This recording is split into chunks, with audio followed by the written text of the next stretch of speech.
The gunshot that killed Marshall Jenkins echoed through Gila City, Arizona. But it was the whispers that followed Beatrice Palmer into town 3 days later that truly marked her arrival. The late summer heat of 1876 hung heavy in the air as she stepped down from the stagecoach, her face partially hidden beneath a modest hat, her possessions contained in a single weathered trunk. "That's her," a woman whispered to her companion on the boardwalk. "The one they say shot her husband back in Missouri." Beatrice kept her eyes forward, pretending not to hear as the driver set her trunk on the dusty ground. 6 months of similar whispers had taught her that acknowledgement only fed the rumors. She had expected anonymity in this frontier mining town, but news traveled fast, even in the vast expanses of the Arizona Territory. "Thank you," she said quietly, paying the driver with coins carefully counted from her dwindling funds. She surveyed Gila City with a critical eye, a single main street lined with false-fronted buildings, the typical assortment of saloons, general stores, and a small hotel that looked marginally respectable. The mining boom that had established the town was clearly fading, but it still held enough life to support those who remained. Beatrice gathered her skirts and made her way toward the hotel, ignoring the stares. At 25, she had once been accustomed to attention of a different sort, but those days seemed to belong to another woman entirely. The worn wedding band still on her finger felt like a shackle rather than a symbol of love. "Need help with that trunk, madam?" The voice came from behind her, deep and unhurried. She turned to find a tall man with broad shoulders and sun-weathered skin. His eyes were a clear blue beneath the brim of his hat, and unlike the others watching her arrival, his gaze held no judgment, only a simple offer of assistance. "I can manage," she replied automatically, the defensive words escaping before she could reconsider. He nodded, respecting her decision without argument. "Name's Owen Fletcher. I run the livery at the edge of town." He gestured vaguely down the street. "If you need a horse or a wagon while you're staying, I offer fair prices." "Thank you, Mr. Fletcher, but I don't expect to be riding much." She hesitated, then added, "Beatrice Palmer." "Welcome to Gila City, Miss Palmer," he said, tipping his hat.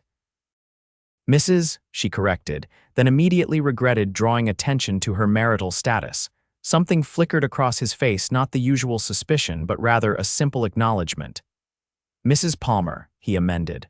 "Offer stands if you change your mind." Before she could respond, a commotion erupted from the saloon across the street. 2 miners stumbled out onto the boardwalk, grappling with each other until one landed a solid punch that sent the other sprawling into the dirt street. Owen Fletcher sighed. "Excuse me," he said, striding toward the altercation with the confidence of a man accustomed to settling disputes. Beatrice watched as he separated the men with firm but measured force, speaking words she couldn't hear but could see had an immediate calming effect. The gathered onlookers dispersed, returning to their business as if nothing unusual had occurred. She picked up her trunk and continued toward the hotel, her mind already calculating how long her money would last while she searched for work. She had skills reading, writing, basic arithmetic, and needlework, but her reputation often preceded her, making employment difficult to secure. The hotel clerk, a thin man with spectacles perched on his nose, looked up as she entered. His expression shifted almost imperceptibly when she gave her name.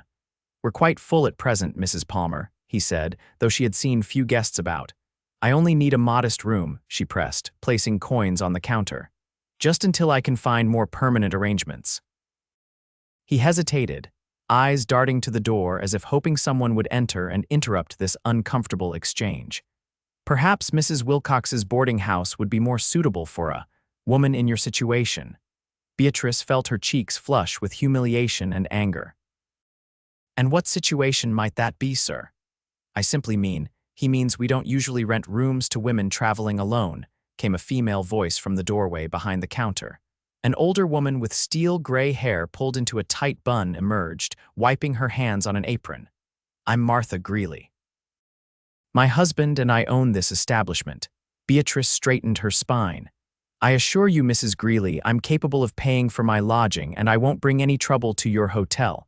Martha studied her for a long moment. "Room 3 is available," she finally said to the clerk. It overlooks the alley, but it's clean. The clerk appeared ready to protest but thought better of it when Martha shot him a stern look. Thank you, Beatrice said, relief washing over her. Don't thank me yet, Martha replied. This is a small town with a long memory. Whatever you're running from, it has a way of finding you here. I'm not running, Beatrice said, the lie bitter on her tongue. I'm starting over. Martha's expression softened slightly. Aren't we all? She gestured for the clerk to process Beatrice's payment, 1 week in advance. House rules are posted inside your room. No men, no excessive noise, no trouble. Beatrice nodded, accepting the key when it was offered. As she turned to retrieve her trunk, she found Owen Fletcher standing in the doorway, her luggage already in his hands. Thought you might appreciate the help after all, he said with a slight smile. Mr. Fletcher, Martha acknowledged with a nod that suggested familiarity and respect. Mrs. Greeley, he returned, just helping our new arrival get settled. Room 3, Martha informed him, her tone noticeably warmer than it had been with Beatrice. Owen carried the trunk up the narrow staircase with Beatrice following. The floorboards creaked beneath their feet as they made their way down a dimly lit hallway to a door marked with a tarnished brass 3. Here we are, he said, setting down the trunk as she unlocked the door. The room was small but, as promised, clean. A narrow bed with an iron frame stood against one wall, a washstand with a porcelain basin and pitcher in the corner, and a small writing desk beneath the single window that looked out onto the alley below. It's sufficient, Beatrice said, stepping inside. Owen lingered in the doorway, hat in hand. Town's not as unwelcoming as it might seem at first, he offered. People just take time to warm up to newcomers. Is that what I am, just a newcomer? She met his eyes directly for the first time. That's all any of us are until we decide to put down roots, he replied. Some just carry heavier baggage than others. The simple wisdom in his words caught her off guard. Thank you for your help, Mr. Fletcher. Owen, he corrected. And if you need anything, the livery's not hard to find. Even if it's not about horses. After he left, Beatrice closed the door and leaned against it, allowing herself a moment of vulnerability now that she was alone. She had come to Gila City because it was far from Missouri, far from the scandal and the trial that had seen her acquitted, but forever marked. The newspapers had called it a crime of passion, but there had been no passion in her marriage to Thomas Palmer for years before his death, only fear and pain carefully hidden behind closed doors. She crossed to the window and looked out at the slice of Gila City visible from her vantage point. The sun was beginning its descent, casting long shadows across the rutted street. A new town, a new start. She had told herself this before, in 2 previous towns where her past had eventually caught up with her. But perhaps this time, in this remote corner of the Arizona territory, things would be different. She would find work, keep to herself, and rebuild her life piece by tiny piece. No one needed to know about Thomas, about the gun, about the trial. No one needed to know about the unborn child she had lost when Thomas pushed her down the stairs, the event that had finally driven her to take the action that haunted her still. As twilight descended on Gila City, Beatrice unpacked her few belongings, then sat at the small desk and opened her journal. In neat handwriting, she recorded the date and a single sentence. Today, Beatrice Palmer ceased to exist. The first week in Gila City passed slowly for Beatrice. She had applied for a position at the small schoolhouse, only to be told by the pinch-faced school board chairman that they were seeking someone with more suitable character for influencing young minds. The general store owner had similar reservations about employing her, though he couched his refusal in terms of not needing additional help. By the 8th day, her funds were dwindling dangerously. She sat on a bench outside the general store, watching the town's activity and contemplating her next move when Martha Greeley approached. Mrs. Palmer, the older woman acknowledged, settling beside her with a soft grunt. I see you're still seeking employment. Without much success, Beatrice admitted. Martha nodded, her expression thoughtful.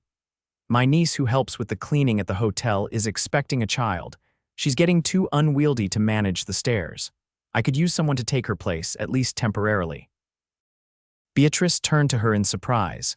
You're offering me work. I'm offering you a chance, Martha corrected. The pay isn't much, but I'd reduce your room rate in exchange for your labor. It would give you time to establish yourself here. Why would you help me? Beatrice asked, suspicious of unexpected kindness. Martha's weathered face creased in a wry smile.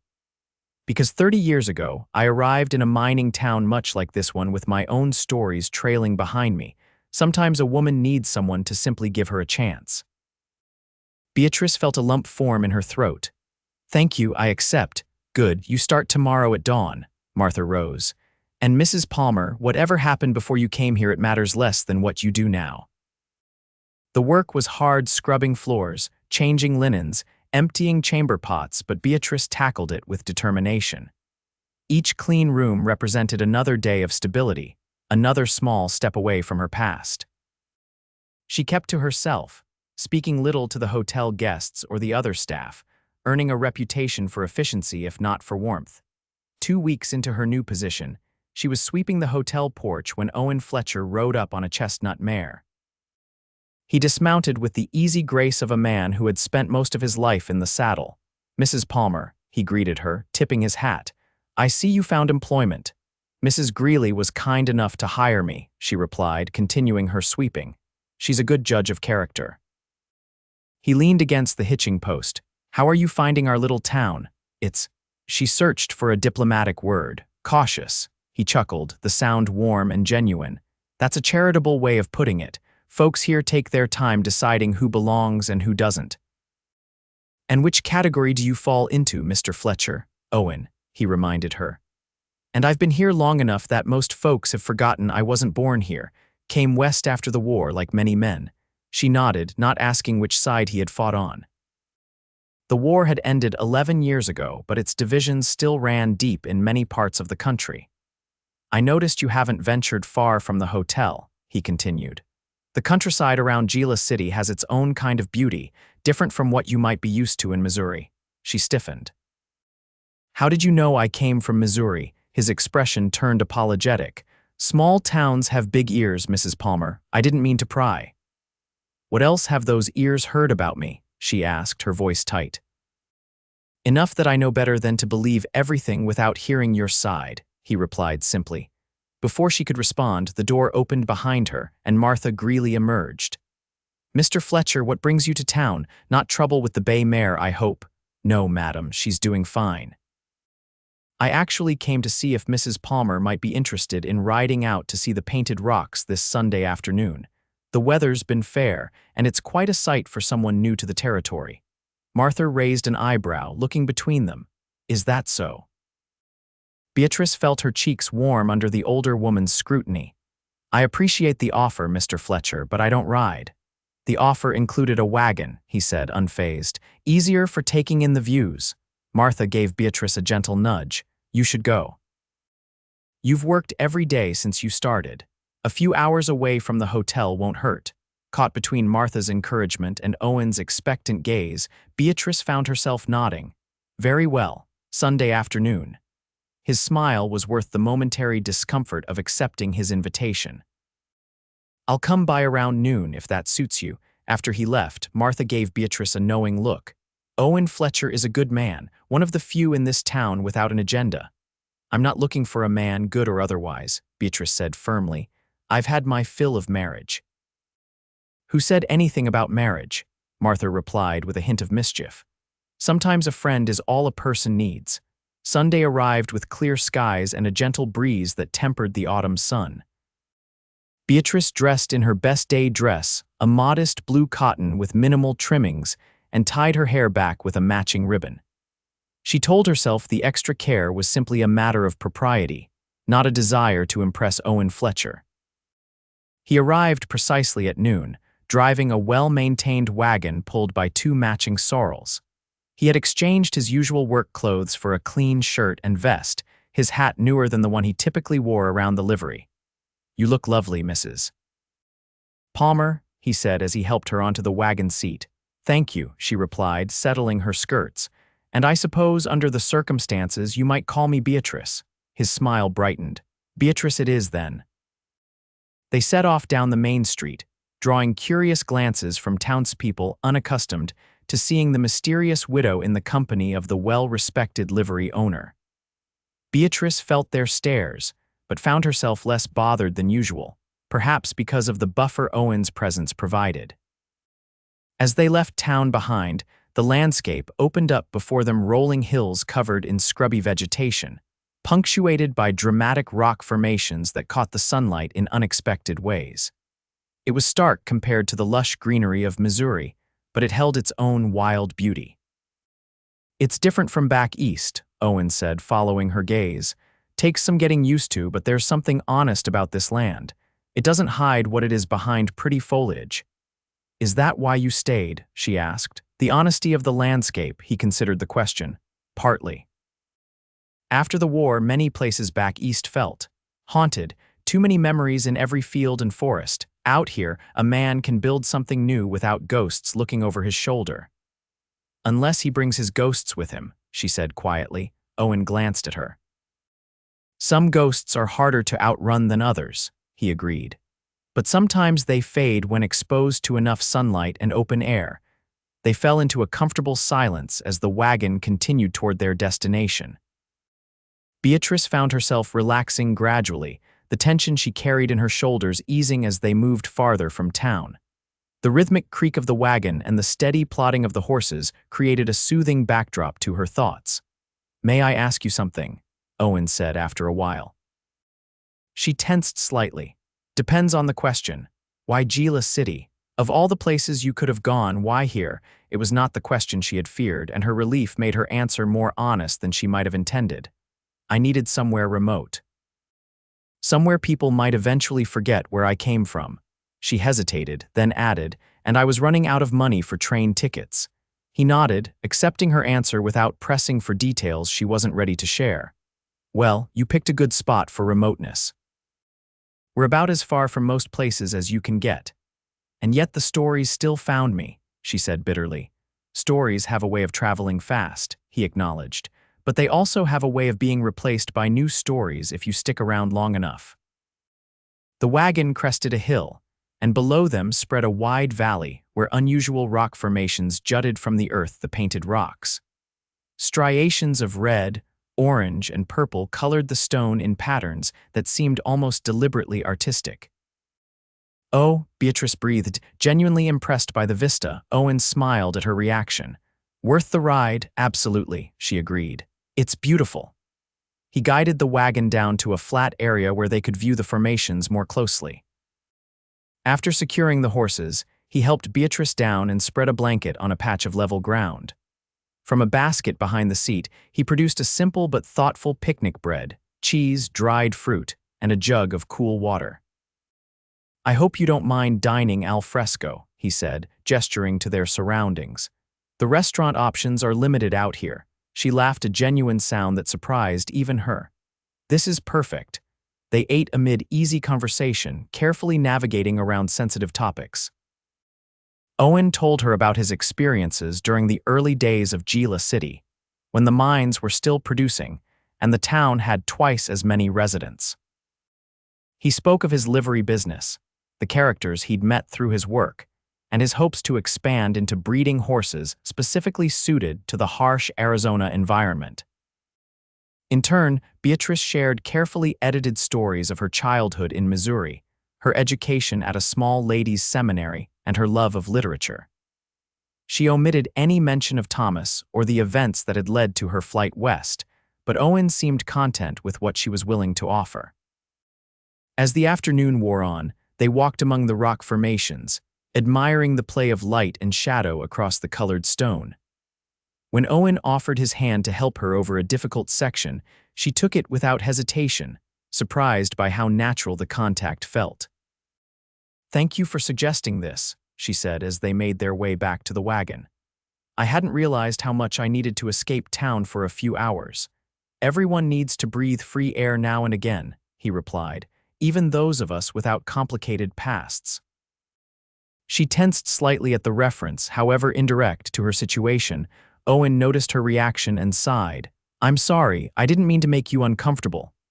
"It's not that," she said after a moment. "It's just..." Unusual to have someone acknowledge my situation without immediately condemning me for it. He helped her back onto the wagon seat before responding. I make it a policy not to condemn anyone without knowing the full story. And even then, I try to remember that most people are doing the best they can with the cards they've been dealt. As they drove back toward town, the setting sun cast long shadows across the landscape, turning the desert into a tapestry of gold and purple. Beatrice found herself studying Owen's profile, noting the strong line of his jaw, the laugh lines at the corners of his eyes, and the way he held himself with quiet confidence. "What made you invite me today?" she asked suddenly. He considered the question. "I suppose I recognized something in you, that I've seen in myself, the look of someone trying to outrun their history, and maybe I thought we could both use the company of someone who understands that particular struggle." His honesty disarmed her. "And what are you running from, Owen Fletcher?" "That," he said with a small smile, "is a story for another outing." They returned to town as twilight descended, the streets quieter now as most residents prepared for the coming week. When Owen helped her down from the wagon in front of the hotel, he held her hand a moment longer than necessary. "Thank you for your company, Beatrice," he said. "I hope we might do this again sometime." She should have refused, should have maintained the careful distance she had established with everyone in Gila City. Instead, she found herself nodding. "I would like that." His smile was worth the risk. As autumn deepened into winter, Beatrice's life in Gila City fell into a rhythm. Her work at the hotel became more varied as Martha began trusting her with additional responsibilities, managing the room assignments, keeping the books, even occasionally cooking when the usual cook was indisposed. The pay remained modest, but her room and board were secure, and she was slowly building a small reserve of savings. Her relationship with Owen developed cautiously. Sunday outings became a regular occurrence, each one venturing a little farther from town, each conversation delving a little deeper into their respective histories. Owen spoke of his Virginia childhood, his reluctant service in the Confederate Army, and the disillusionment that had driven him west after the war. He told her about his brief, failed marriage to a woman who couldn't adapt to frontier life and had returned east without him. In return, Beatrice gradually revealed pieces of her own story: her marriage at 19 to Thomas Palmer, a respected businessman 20 years her senior.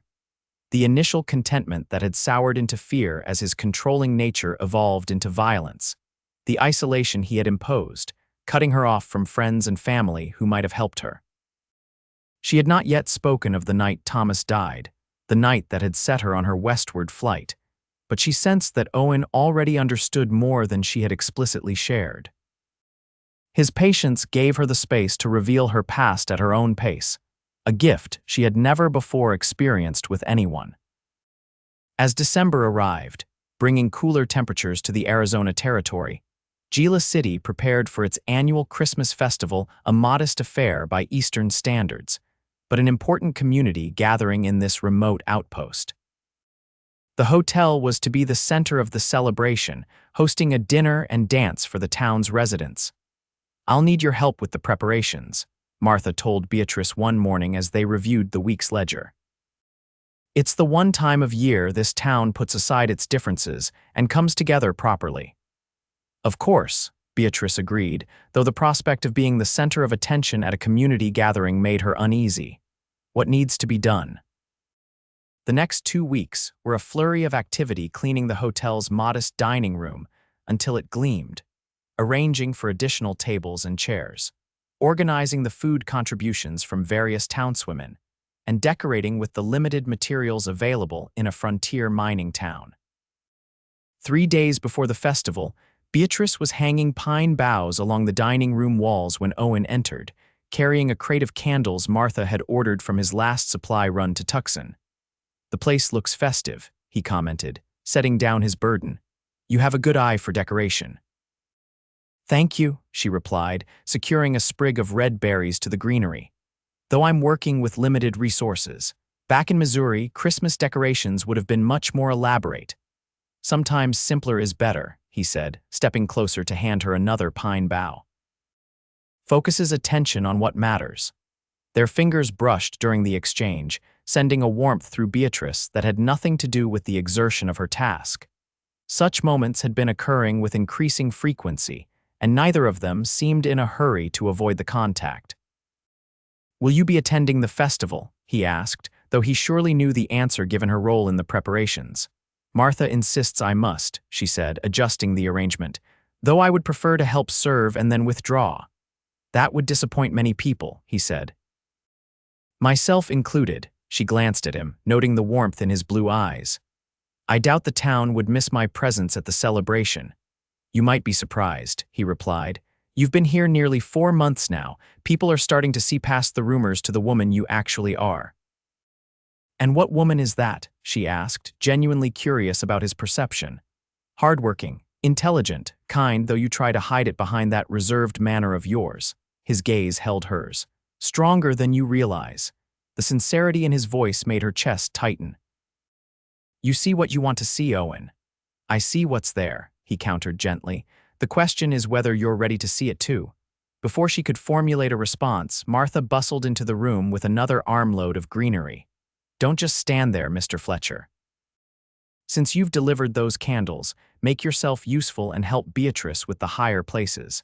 I won't have her falling off a chair and breaking her neck 3 days before the biggest event of the year." Owen grinned. "Yes, madam, always happy to be of service." Working together, they completed the decorations in half the time it would have taken Beatrice alone. Their easy coordination spoke of the comfort they had developed in each other's presence over the past months, a silent understanding that required minimal words and anticipated each other's movements. When they finished, Martha insisted Owen stay for coffee and the apple cake Beatrice had baked that morning. The three of them sat in the kitchen, a rare moment of relaxation amid the festival preparations. "You two make a good team," Martha observed, her direct gaze moving between them. "Reminds me of how my Henry and I used to work together." Beatrice felt her cheeks warm. "We were just hanging decorations, Martha." The older woman replied non-committally. "Mr. Fletcher, I trust you'll be claiming at least one dance with our Beatrice at the festival." "If she'll have me," he replied, looking to Beatrice for confirmation. Put on the spot, she found herself nodding. "One dance would be acceptable." "Splendid," Martha declared, as if she'd just negotiated a significant business transaction. "Now, about the seating arrangements."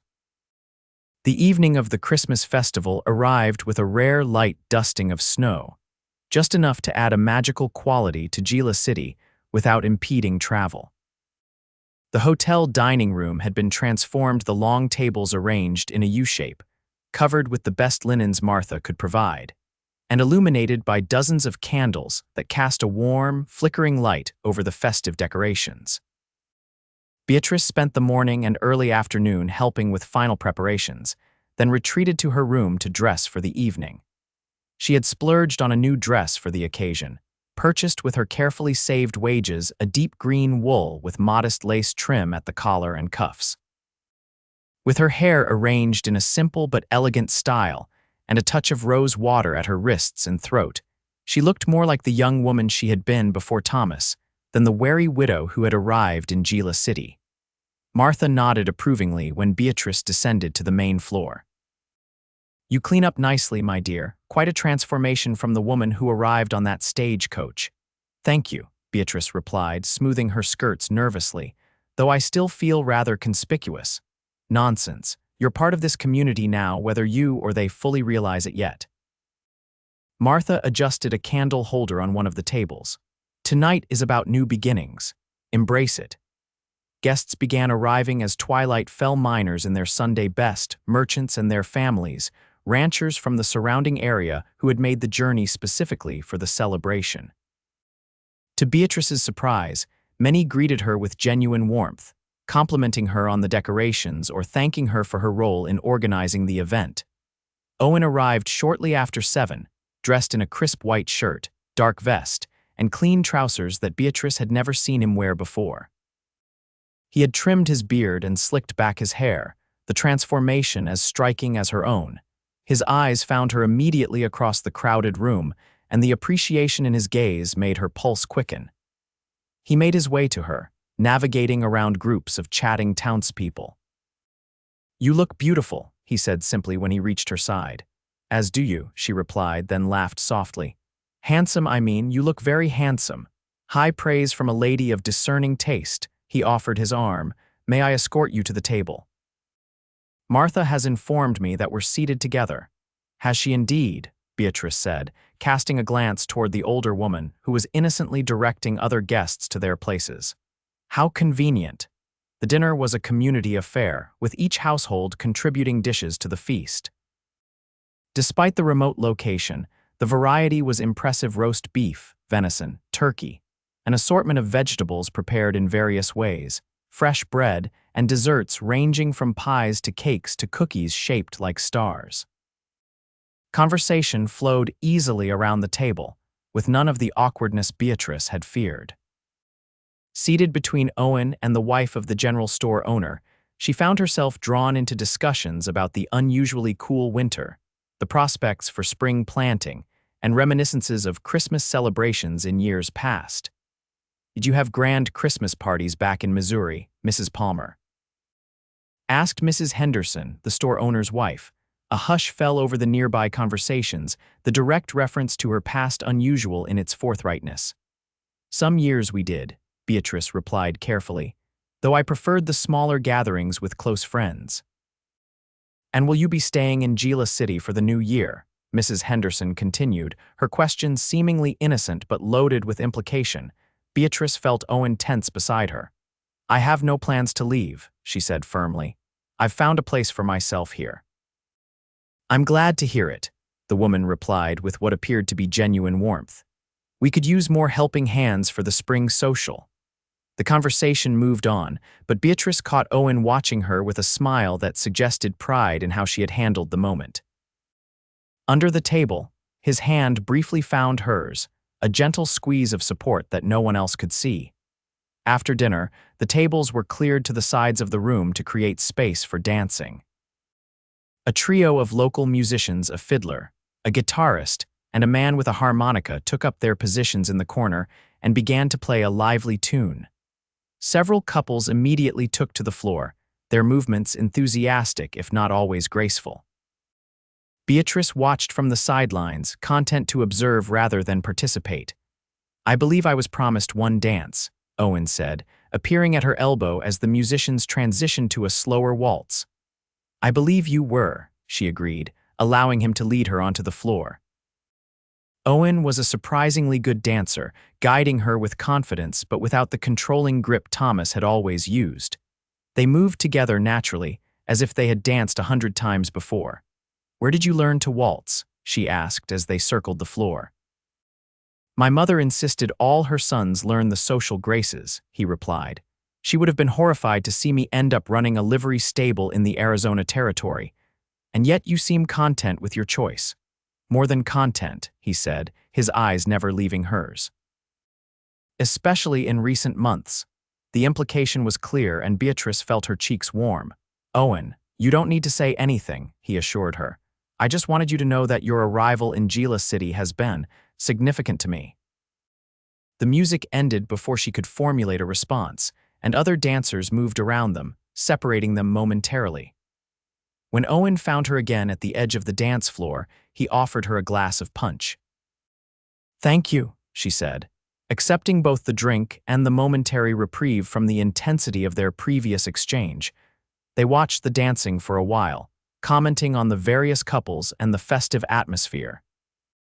As the evening progressed, Beatrice realized with surprise that she was genuinely enjoying herself, perhaps for the first time since before her marriage to Thomas. Near midnight, Martha announced that it was a tradition for everyone to step outside to wish upon the Christmas star. The guests bundled up and filed out onto the hotel's wide front porch and the street beyond, faces turning skyward to the clear winter night. Owen and Beatrice found themselves at the edge of the gathering, slightly apart from the others. The cold air was bracing after the warmth of the crowded room, and Beatrice shivered slightly. Without a word, Owen removed his coat and draped it around her shoulders, his hands lingering briefly before he stepped back to a respectable distance. "Look," he said, pointing upward. the brightest one just above the church steeple. She followed his gaze to a brilliant star shining in the velvet darkness. "It's beautiful. Make a wish," he prompted softly. Beatrice closed her eyes, allowing herself a moment of hope, not for escape or for forgetting, but for something new. Something that might include the man standing beside her. When she opened her eyes, she found Owen watching her rather than the star, his expression open and unguarded. "Did you wish?" she asked. "I did," he confirmed. "Though some wishes don't need stars to come true, just courage and patience." Before she could ask what he meant, Martha called for everyone to return inside for the final dance of the evening. As they turned to follow the others, Beatrice's gaze caught on a figure standing in the shadows across the street, a man she didn't recognize, watching the festivities with particular interest. Something about his posture, the way he held himself apart from the celebration, sent a chill through her that had nothing to do with the winter air. "Is something wrong?" Owen asked, noting her distraction. She forced a smile. "Just tired, I think. It's been a long day." The man across the street moved away, disappearing into the darkness between buildings. Beatrice told herself it was nothing, just a traveler passing through, perhaps, or a miner who hadn't wanted to join the celebration. But as she returned to the warmth and light of the hotel, a sense of unease lingered. She had grown almost comfortable in Gila City, had begun to believe she might truly build a new life here. She should have known better than to let her guard down. The day after the Christmas festival, Gila City returned to its normal rhythms, though a subdued air hung over the town as people recovered from the previous night's celebrations. Beatrice worked quietly at the hotel, helping to restore order to the dining room and guest areas. Her thoughts kept returning to the stranger she had glimpsed watching from the shadows. By daylight, her fears seemed overblown. Gila City regularly saw travelers passing through, and there was no reason to believe this particular man had any connection to her past. Still, the sense of being watched persisted, making her jumpy and distracted throughout the morning. Martha noticed her unease. "You look like you've seen a ghost," the older woman commented as they folded linens together. "Did something happen last night?" Beatrice hesitated, reluctant to voice her concerns and make them seem more substantial. "It's nothing, just, I saw someone I didn't recognize watching the hotel." Martha's hands stilled. "What did he look like?" "I couldn't see clearly. Just a man standing in the shadows across the street." Beatrice frowned. "Why, do you think it might be important?" "Probably not," Martha said, resuming her work. "But it doesn't hurt to be cautious. I'll mention it to Sheriff Daniels when he comes by later." The conversation shifted to more mundane topics, but Beatrice couldn't shake her unease. After completing her morning duties, she decided to walk to the general store for supplies the hotel needed, hoping the fresh air would clear her mind. The winter sunshine offered little warmth, but the sky was a brilliant blue above the dusty street. Beatrice nodded to the few people she passed, still surprised by the increased friendliness many showed her since the festival. At the general store, she provided Mrs. Henderson with her list and waited while the items were gathered. As she stood near the front window, she noticed a man across the street speaking with the blacksmith, a stranger with broad shoulders and a city-cut coat that marked him as not local to the area. When he turned slightly, giving her a profile view, her blood ran cold.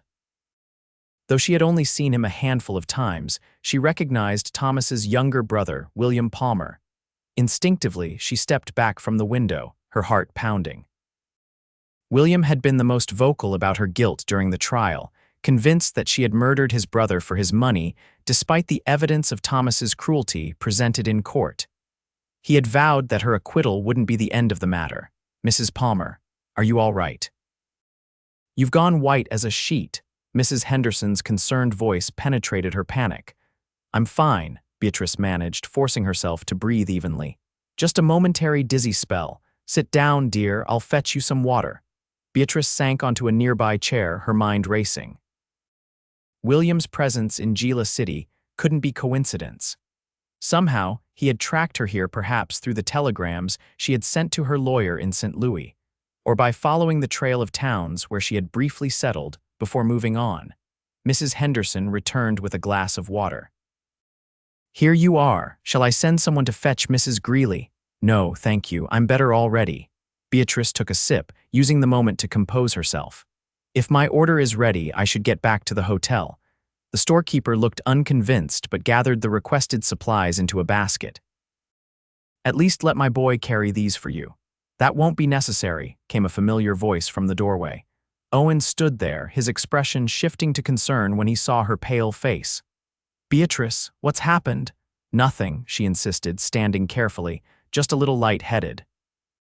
His eyes narrowed, clearly not believing her, but he didn't press the issue in front of Mrs. Henderson.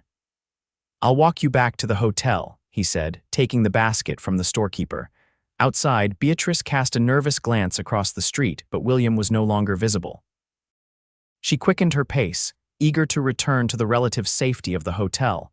Are you going to tell me what really happened in there? Owen asked quietly as they walked. Because I know the difference between a dizzy spell and fear, Beatrice. She hesitated, then made a decision. If William was truly in Gila City to confront her, Owen deserved to know the danger he might face by associating with her. Not here, she said. At the hotel where we can speak privately. They walked in tense silence until they reached the hotel's back entrance. Martha was out, having gone to visit her niece, leaving them alone in the kitchen. Beatrice sank into a chair at the wooden table while Owen put away the supplies. When he finally sat across from her, his expression was patient but determined. Tell me. I saw someone I recognized, she began, her hands clasped tightly in her lap. William Palmer, my late husband's brother. Owen's face remained carefully neutral, and this is cause for concern. Yes. She took a deep breath and met his eyes directly. It's time I told you everything, Owen. About Thomas. About what happened the night he died, about why I've been running. For the next hour, Beatrice spoke without interruption, sharing the complete truth of her marriage and its violent end. She told him about Thomas's charming public persona and his private cruelty, the gradual escalation of abuse, and her increasing isolation. She spoke of the joy she had felt upon discovering her pregnancy, and the devastation when Thomas, in a drunken rage over some imagined slight, had pushed her down the stairs, causing her to lose the child. And finally, she told him about that last night how Thomas had returned home drunk and furious after losing a significant sum in a business deal. How he had blamed her for his misfortunes, as he always did. How he had taken his pistol from the drawer, threatening to end both their lives. How they had struggled for the weapon, and in that desperate moment, her finger had found the trigger. The jury found it was self-defense, she concluded, her voice hoarse from talking, but William never accepted the verdict. He believed I had planned it all, that I had manipulated his brother and then murdered him for his money. She gave a bitter laugh, money that was mostly gone by the time the legal fees were paid. Owen had remained silent throughout her account, his expression grave but not judgmental. Now he reached across the table and covered her hands with his own. Thank you for trusting me with the truth, he said quietly. You deserve to know, she replied. Especially now that William has found me. He's dangerous, Owen. His hatred for me is consuming. What do you think he intends to do? She shook her head. I don't know. Public confrontation, perhaps, or something worse. He blamed me not just for Thomas's death, but for tarnishing the Palmer name with the trial and its revelations. Owen's jaw tightened. He won't harm you, Beatrice. Not while I have breath in my body. The fierce protection in his voice both warmed and frightened her. I won't have you putting yourself at risk for me. This is my problem to solve. No, he said firmly, not anymore. You've been facing your problems alone for too long. He squeezed her hands gently. Let me help you. Before she could respond, the back door opened and Martha entered, her arms full of packages. She stopped short when she saw them sitting together, their hands clasped across the table. Well, she said, raising an eyebrow. Should I come back later? Beatrice tried to withdraw her hands, but Owen held firm. Martha, we need your help, he said seriously. Beatrice is in trouble. The older woman's expression shifted immediately from teasing to concern. She set down her packages and pulled out a chair. Tell me. Between them, Owen and Beatrice explained the situation. Martha listened without interruption, her weathered face growing increasingly grim. So that's who was watching the hotel last night, she said when they finished. I knew something wasn't right about that. I need to leave Gila City, Beatrice said. As soon as possible, before William creates a scene or worse. Running didn't solve the problem the first 2 times, Owen pointed out gently. What makes you think it will work now? What choice do I have? She asked, frustration edging her voice. I can't confront him, he won't listen to reason. Perhaps not, Martha said thoughtfully, but Gila City might. Beatrice stared at her. What do you mean? This town has accepted you, Beatrice, more than you realize.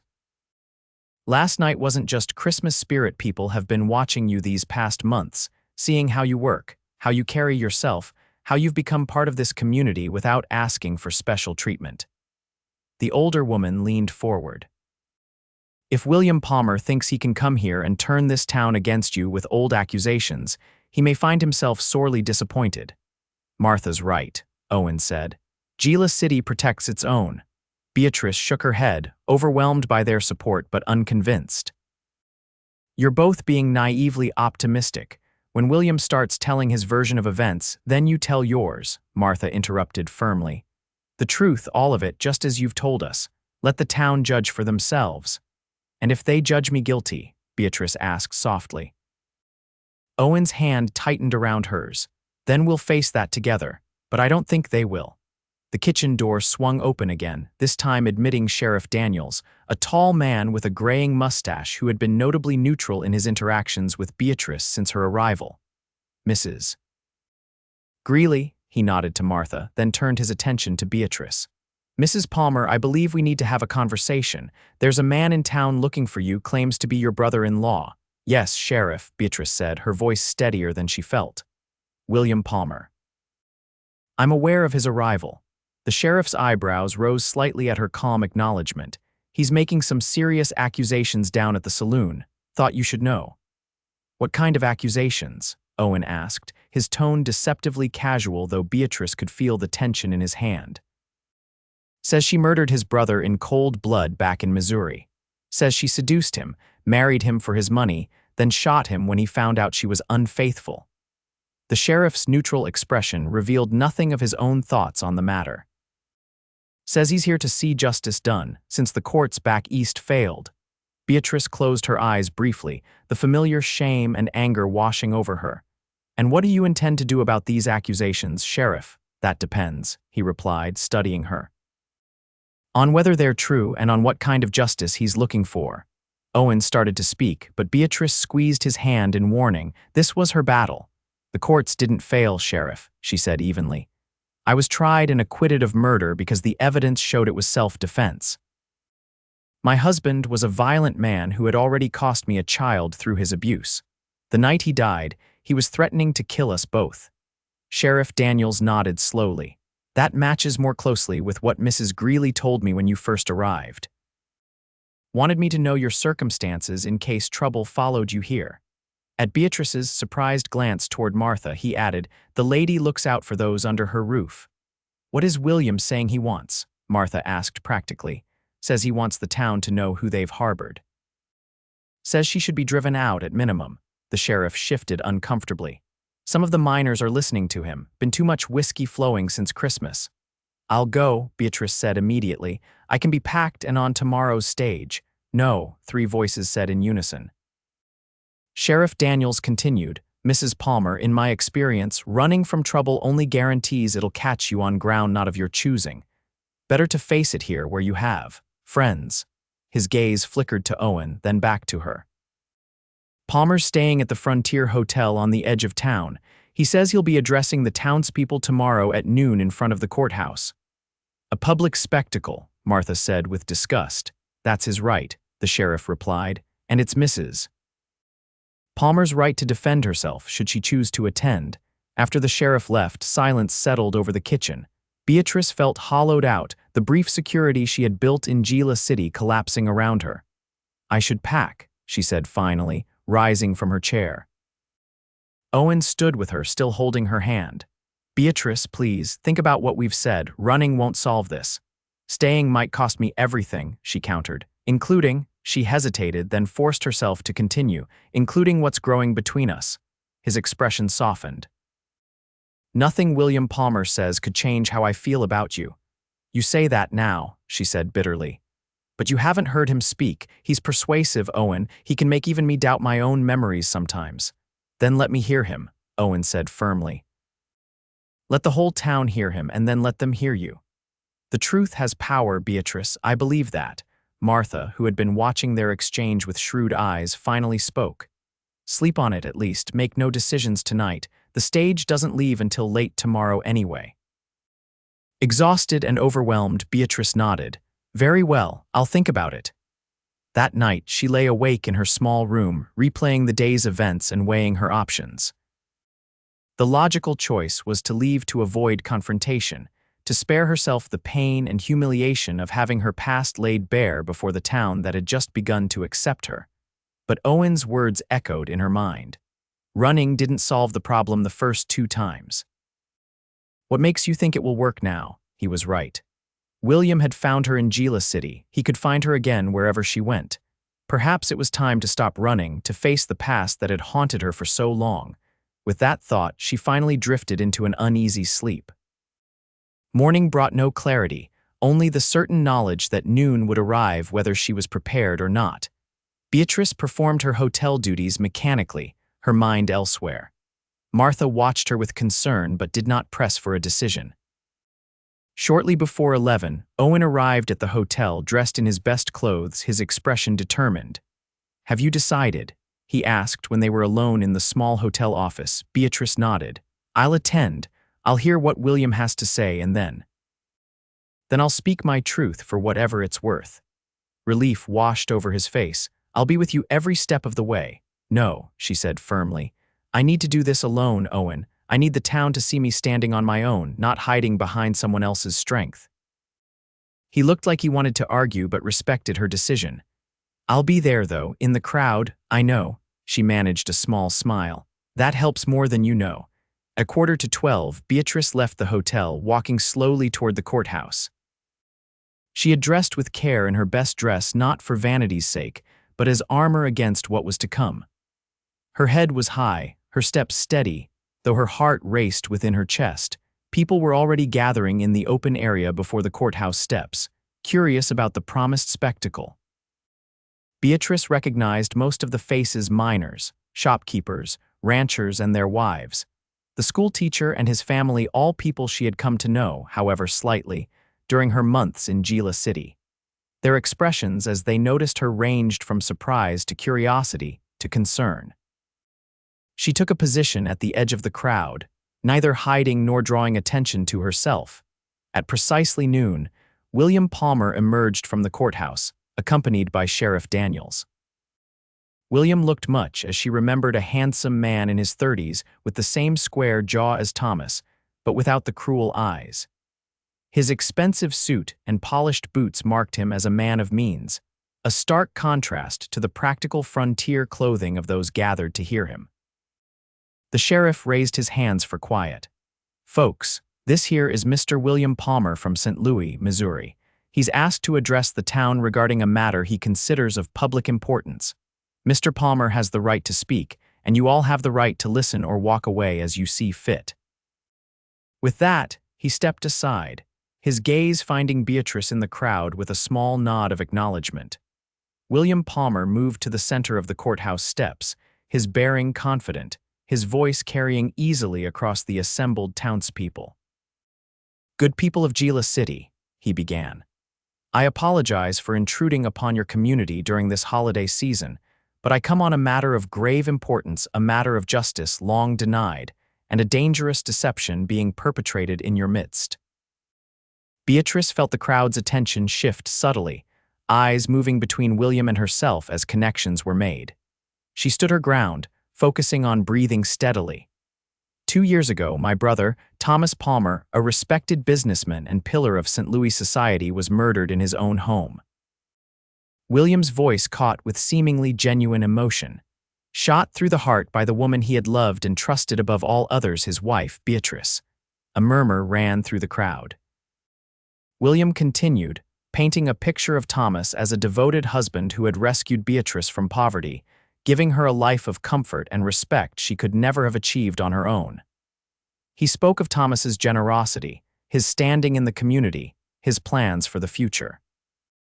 Then his tone darkened as he described how Beatrice had betrayed that trust, becoming restless in her marriage, seeking attention from other men.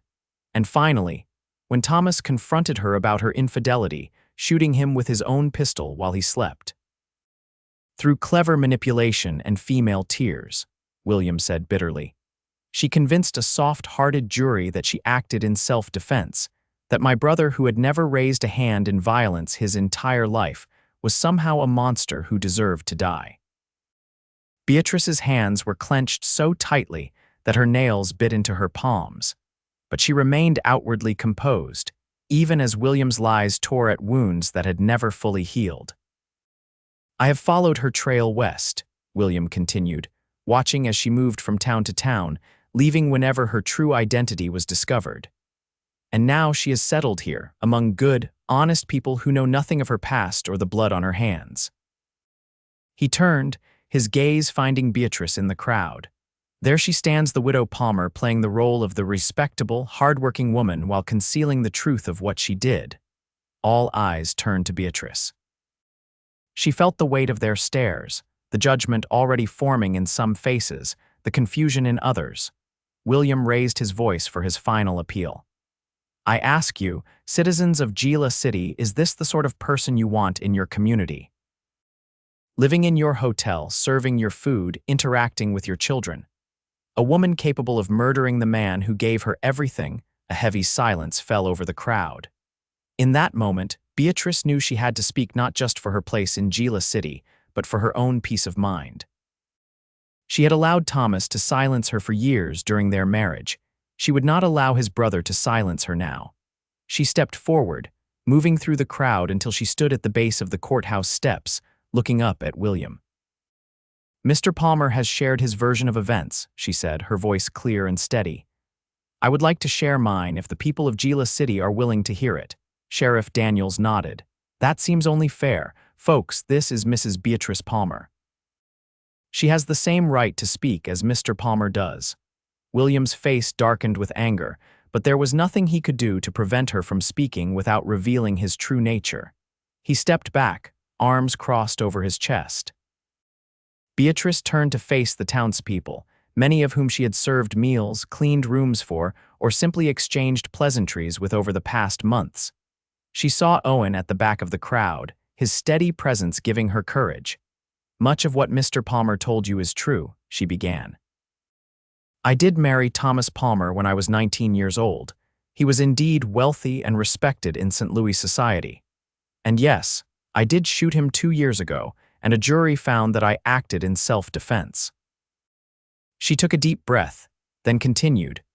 What Mr. Palmer did not tell you is that his brother was 2 different men, the charming, generous man the public saw, and the cruel, controlling husband I lived with behind closed doors.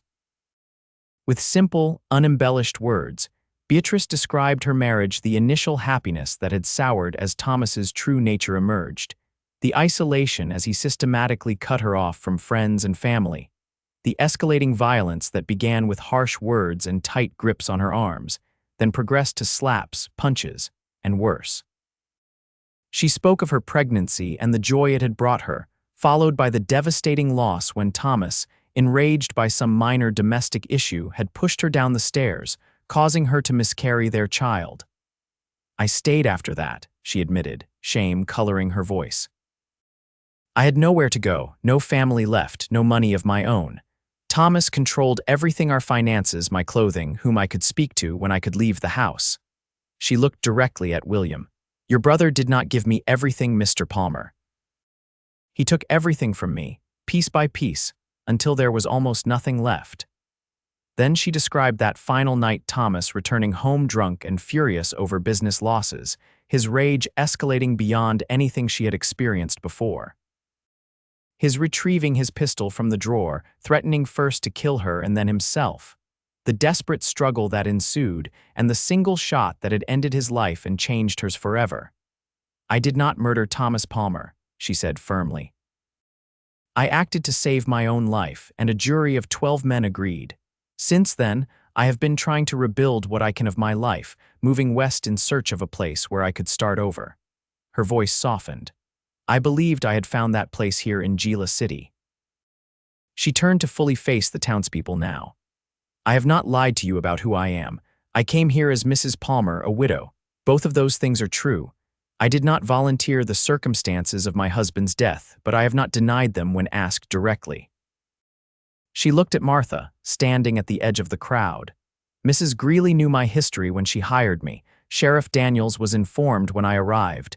Beatrice straightened her shoulders. "I understand if knowing the full truth changes how you see me. I understand if you no longer want me in your community. But I ask that you judge me based on the person I have been since coming to Gila City, not on William Palmer's version of events from 2 years ago." With that, she fell silent, her piece said.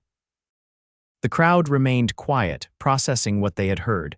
William Palmer stepped forward again, his face flushed with anger. "Pretty words and crocodile tears," he spat. "My brother isn't here to defend himself against these vile accusations, but I knew him all his life. He was a good man, incapable of the monstrous behavior she describes." "Is that so, Mr. Palmer?" The new voice came from the back of the crowd as Dr. Harris, Gila City's elderly physician, made his way forward. "I find it interesting that you claim such intimate knowledge of your brother's character when, by all accounts, you lived in different cities and saw each other rarely in adulthood." William's expression flickered with surprise. "I don't know what I took the liberty of telegraphing some colleagues in St. Louis after Sheriff Daniels informed me of your arrival," the doctor continued mildly. "They remembered the Palmer case quite well. Seems your brother's violent tendencies were well known among certain circles, particularly the medical community that treated his first wife's accidents before her untimely death." A shocked murmur ran through the crowd. "First wife." Beatrice whispered, the revelation hitting her like a physical blow. The doctor nodded grimly. "Thomas Palmer was widowed before he married you, my dear. His first wife, Catherine, died from what was officially recorded as a fall down the stairs. Sound familiar?" William's face had gone pale. "These are lies. The Telegraph doesn't lie, son," Dr. Harris replied, "nor do hospital records." Martha Greeley stepped forward now. "I have something to add as well." She turned to face the crowd. "When Mrs. Palmer first arrived in Gila City, I had my suspicions about her story. I've seen too much of life not to recognize a woman running from abuse." Her voice hardened. "I also telegraphed inquiries to St. Louis. What I learned confirmed everything she has just told us." She reached into her pocket and withdrew a folded piece of paper. "This arrived 3 weeks ago, a letter from the prosecutor who tried her case, responding to my inquiries. He states unequivocally that the evidence of Thomas Palmer's abuse was substantial and that Mrs. Palmer's acquittal was just." She held up the letter. "Anyone who wishes may read it for themselves." William took a step backward, his carefully constructed narrative crumbling. "This changes nothing," he insisted. "She still killed my brother. She still deceived this town. She defended herself against a man who had already taken one wife's life," Owen said, moving to stand beside Beatrice. "And she has deceived no one here. Since arriving in Gila City, Beatrice Palmer has worked harder than anyone I know. She has been honest, reliable, and kind even to those who treated her with suspicion." One by one, others from the crowd began to speak. Mrs. Henderson from the general store, describing how Beatrice had helped care for her son when he fell ill. The school teacher, recounting how she had donated books to the school from her personal collection. A miner, telling how she had written letters home for men who couldn't write themselves, never asking for payment. William Palmer watched in disbelief as the tide of public opinion turned decisively against him. When he tried to speak again, Sheriff Daniels cut him off. "I think we've heard enough, Mr. Palmer. You've had your say, and Mrs. Palmer has had hers." The good people of Gila City seemed to have made their judgment. He stepped closer to William, lowering his voice. "I suggest you take the evening stage back to Tucson. Gila City doesn't take kindly to those who come here spreading trouble." For a moment, it seemed William might protest, but as he looked around at the hardened faces of the townspeople, his resolve visibly faltered. With a final venomous glare at Beatrice, he turned and strode away, his stiff back betraying his fury. As the crowd began to disperse, many paused to speak briefly to Beatrice, offering words of support. apologies for having believed the worst, or simply a nod of acknowledgement. The unspoken message was clear. She had been accepted as one of them, her past recognized but not held against her. Martha approached, her usually stern expression softened with something like pride. "You stood your ground, my dear. Not many have the courage to face their past so directly." "I couldn't have done it without knowing you were there," Beatrice admitted. "You and Owen and the others who believed in me. We believed in what we saw with our own eyes," Martha replied, a woman of strength and dignity regardless of what she'd endured. She patted Beatrice's arm. "Take the rest of the day off. I suspect you and Mr. Fletcher have things to discuss." She moved away, leaving Beatrice and Owen standing alone before the now empty courthouse steps. For a moment, neither spoke, the emotional weight of the day settling around them. "You were magnificent," Owen said finally. "I've never seen such courage."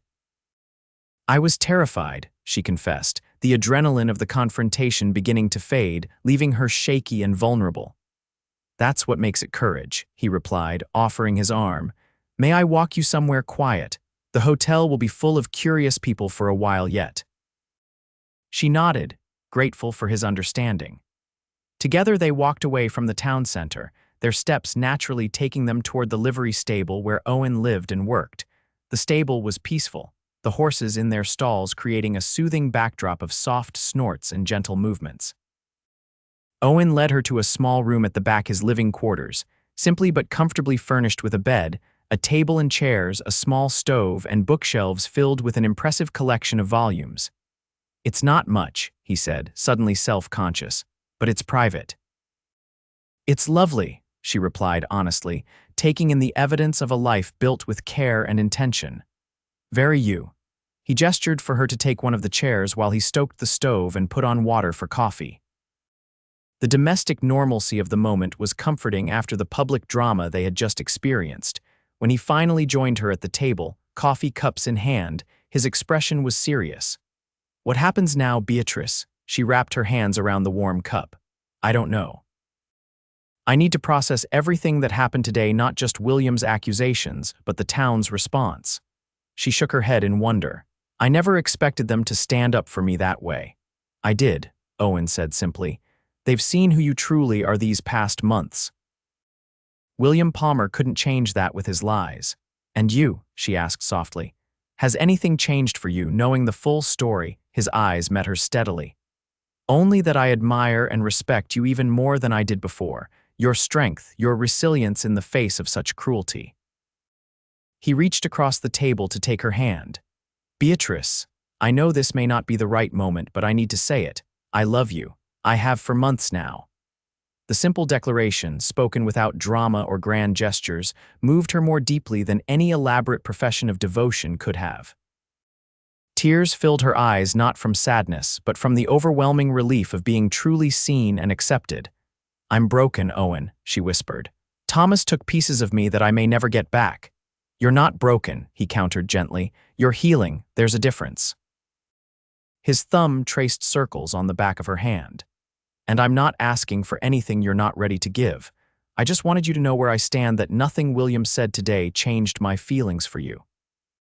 She studied their joined hands, his tanned and calloused from honest work, her smaller but equally marked by labor. "I think I love you too," she admitted, the words both frightening and freeing. "But I'm afraid of what loving someone might mean, of what might happen if I trust again." "I know," he said, "and I'd never rush you. We have time, Beatrice, time to take things slowly, to build something based on mutual respect and genuine affection." He smiled slightly. "I'm not going anywhere, and after today, I don't think you are either."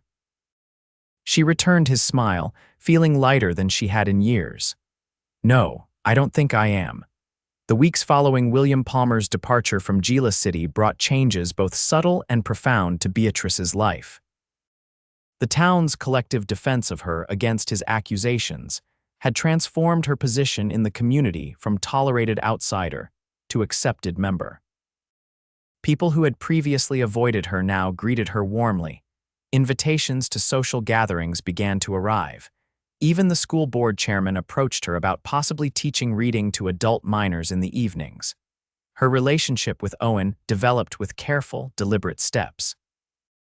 They took Sunday rides into the countryside, shared meals, and spent evenings reading together in the hotel's small parlor or his quarters at the Livery. He was patient, never pushing for more physical affection than she was comfortable giving, content with the gradual deepening of their emotional bond.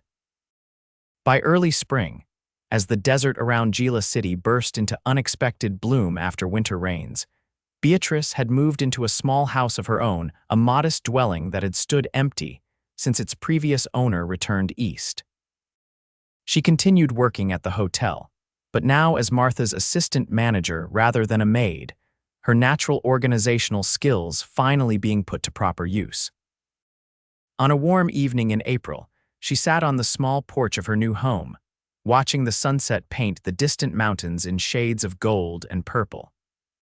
Owen was due to join her for dinner, a regular occurrence now, though still maintaining the proprieties that frontier society, for all its roughness, still observed between unmarried men and women. He arrived as the last light was fading, carrying a small bouquet of desert wildflowers and a package wrapped in brown paper. After greeting her with a kiss on the cheek, another recent development in their cautious courtship, he presented both offerings. "The flowers I picked myself," he said with a smile. "The package came on today's stage. It's addressed to you from St. Louis." Beatrice examined the package with surprise. "I can't imagine who would be sending me something from St. Louis. I have no connections there anymore." They went inside, where Beatrice had a simple but appetizing meal waiting: a rabbit stew, fresh bread, and a berry pie purchased from Mrs. Henderson, who had become something of a friend in recent months. After setting the flowers in water, they sat at the small table to eat.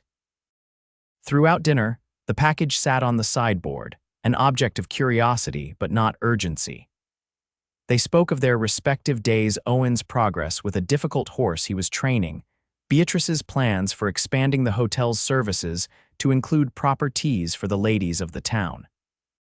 It was only after the meal was cleared away and they were enjoying cups of coffee that Beatrice finally reached for the mysterious package. "Shall I open it now?" she asked, still slightly wary of anything connecting her to her past life. "Only if you want to," Owen replied. "Though I admit to being curious." She carefully untied the string and unwrapped the brown paper to reveal a legal document and a brief letter. As she read, her expression shifted from confusion to disbelief. "What is it?" Owen asked, concerned by her reaction. "It's from Mr. Harrington, my lawyer in St. Louis," she said slowly. "It seems that William Palmer died last month, a heart attack, according to the letter." "I can't say I'm sorry to hear it," Owen admitted, "though it seems a more peaceful end than he deserved." She continued reading, her brow furrowed in concentration. "There's more. Apparently, after returning from Arizona, William became obsessed with proving that Thomas had indeed been abusive, that I had been telling the truth. Mr. Harrington doesn't know why, but William began investigating Thomas's business affairs, his first marriage, everything. Perhaps seeing the town's reaction to your story made him question his own assumptions," Owen suggested. "Perhaps." She looked up from the letter, eyes wide with shock.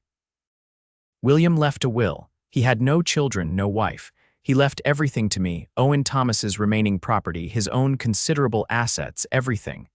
Mr. Harrington estimates the value at over $30,000. Owen whistled softly. "That's a fortune." "The letter says William included a personal note with his will." She searched through the papers until she found a sealed envelope with her name written on it in a bold hand. With trembling fingers, she broke the seal and unfolded a single sheet of paper covered in the same handwriting. "Mrs. Palmer, if you are reading this, I have passed from this world. Before I do so, I must make what amends I can for the grievous wrongs I have done you. After our encounter in Gila City, I could not forget the conviction with which you spoke of Thomas's cruelty, nor the way in which that community defended you based on the character you had shown them. It planted a seed of doubt that I could not ignore. I returned to St. Louis and began investigating my brother's life more thoroughly than I ever had before. What I discovered confirmed your every word and revealed horrors I had never imagined.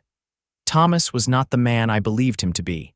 His business practices were as corrupt as his personal life was violent.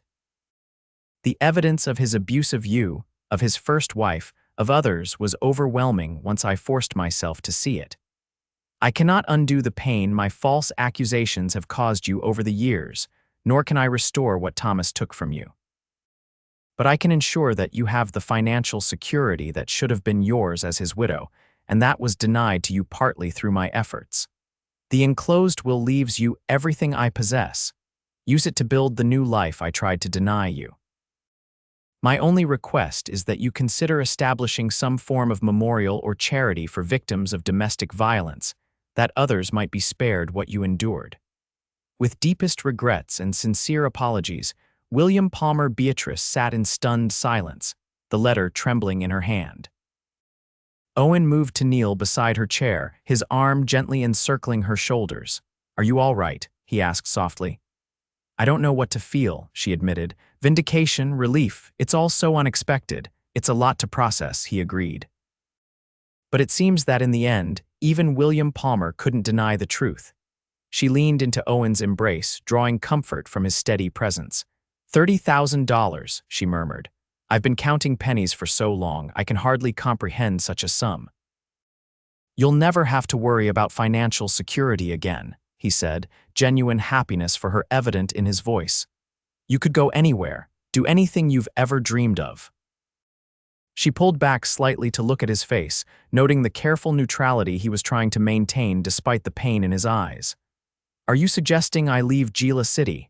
"I would never suggest that," he said quickly. "But I want you to know that you have options now. Your life is your own to shape however you choose." Beatrice set the letter aside and took both his hands in hers. "Owen Fletcher, do you really think I would leave now? After everything that's happened, after finding a community that accepted me at my worst moment, after finding you?" Hope flickered in his eyes. "I wouldn't blame you if you wanted to see more of the world now that you have the means. The world can wait," she said firmly. "I've spent enough time running from the past. What I want now is to build a future right here in Gila City." She squeezed his hands. "With you, if you'll have me." The hope in his expression bloomed into full joy. "Are you saying what I think you're saying?" "I'm saying that I love you, Owen Fletcher. I'm saying that I'm ready to trust again, to build a life with someone who sees me for who I truly am." She smiled, tears of happiness forming in her eyes. "I'm saying yes to the question you haven't quite asked yet." He laughed, the sound rich with emotion, then reached into his pocket and withdrew a small box. "I've been carrying this for weeks, waiting for the right moment." He opened it to reveal a simple gold band set with a small sapphire. "It was my mother's. I had it sent from Virginia. It's perfect," she whispered as he slid it onto her finger. "Beatrice Palmer," he said formally, still kneeling before her, "would you do me the extraordinary honor of becoming my wife? Not because you need protection or security, but because we love each other and choose to face the future together." "Yes," she said simply. "With all my heart, yes." Their kiss was tender and full of promise, not the first they had shared, but the most significant, sealing a commitment born of mutual respect and genuine love rather than societal expectations or economic necessity. When they finally broke apart, Owen rested his forehead against hers.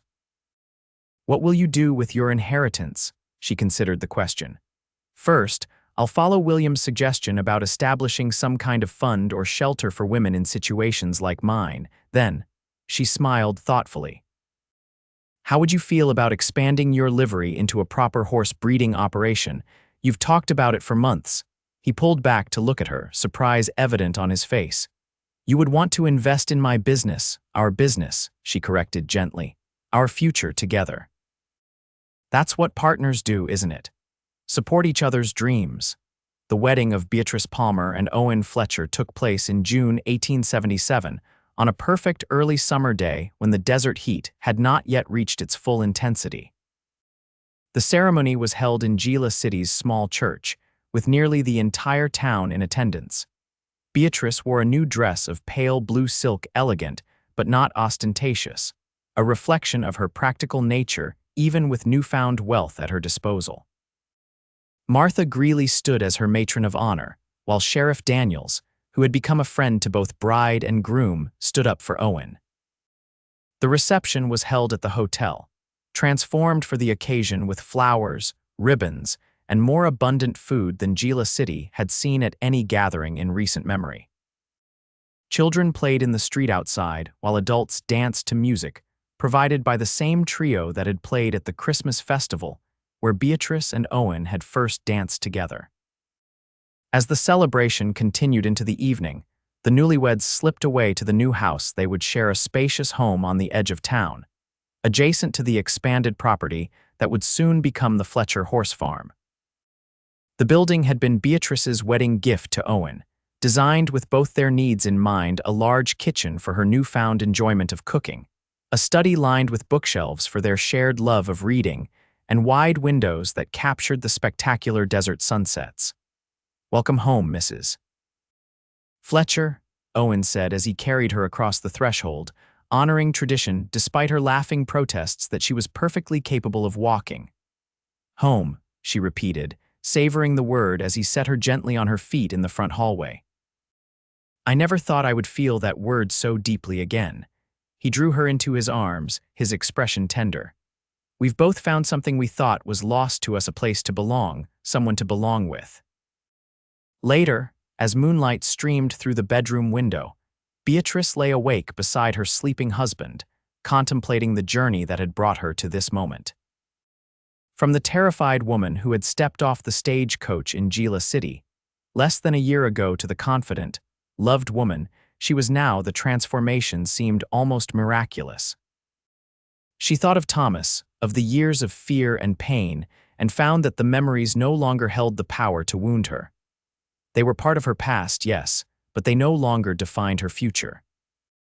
That future belonged to Beatrice Fletcher now, shaped by her own choices and shared with the man who slept peacefully beside her. In the coming years, Gila City would see many changes. The Fletcher horse farm would grow into one of the most respected breeding operations in the Arizona territory. The Palmer Foundation, established with a significant portion of Beatrice's inheritance, would provide shelter and support for women escaping abusive situations throughout the Southwest. Beatrice herself would eventually serve on the town council, her intelligence and practical nature proving valuable as Gila City navigated the challenges of a changing frontier. But on this night, in the quiet of their new home, the future remained unwritten, a blank page waiting for the story they would create together. Not a story of escaping the past, but of building something new and beautiful from its lessons. "Then let's build a future instead," Owen had said to her once, when she had expressed fear that she would never truly escape her history. As she drifted toward sleep, Beatrice smiled at the memory. They were doing exactly that, day by day, moment by moment, building a future neither of them could have imagined when their paths first crossed on that dusty street in Gila City. And it was more than enough. 5 years later, Beatrice stood on the porch of the Fletcher home, watching as Owen taught their 3-year-old son, Thomas, named not for her first husband but for Owen's father, to sit on his first pony. The little boy's delighted laughter carried across the yard, mingling with the sounds of the thriving horse farm that surrounded them. Inside the house, their infant daughter, Elizabeth, slept peacefully in her cradle, a healthy child who had arrived after a difficult but ultimately successful pregnancy. The fear that Thomas Palmer's abuse had left Beatrice unable to bear children had proven unfounded, though the journey to motherhood had not been without its challenges. The Fletcher horse farm had become one of the most successful enterprises in the territory, known for breeding horses particularly suited to the harsh desert environment. Owen's expertise, combined with Beatrice's sharp business acumen, had created a partnership that extended far beyond their personal relationship. Gila City itself had grown as well, the railroad's arrival 2 years earlier bringing new residents and opportunities. The Palmer Foundation's small shelter on the edge of town had helped dozens of women start new lives, many staying in the area and becoming part of the community that had once welcomed Beatrice. Life wasn't perfect, no life ever is, but it was rich and full in ways Beatrice had once thought forever beyond her reach. She had learned that healing wasn't about forgetting the past, but about preventing it from poisoning the present. The nightmares that had once plagued her sleep now came rarely, and when they did, Owen was there to hold her until the fear subsided. As she watched her husband lift their giggling son from the pony's back and swing him into the air, Beatrice felt a profound sense of gratitude wash over her. For the journey that had brought her to Gila City, for the community that had stood by her in her darkest hour, for the man who had seen her strength when she could only see her scars, they had built this future together, stone by stone, day by day. A future not defined by what they were running from, but by what they were running toward. A future that was, quite simply, enough.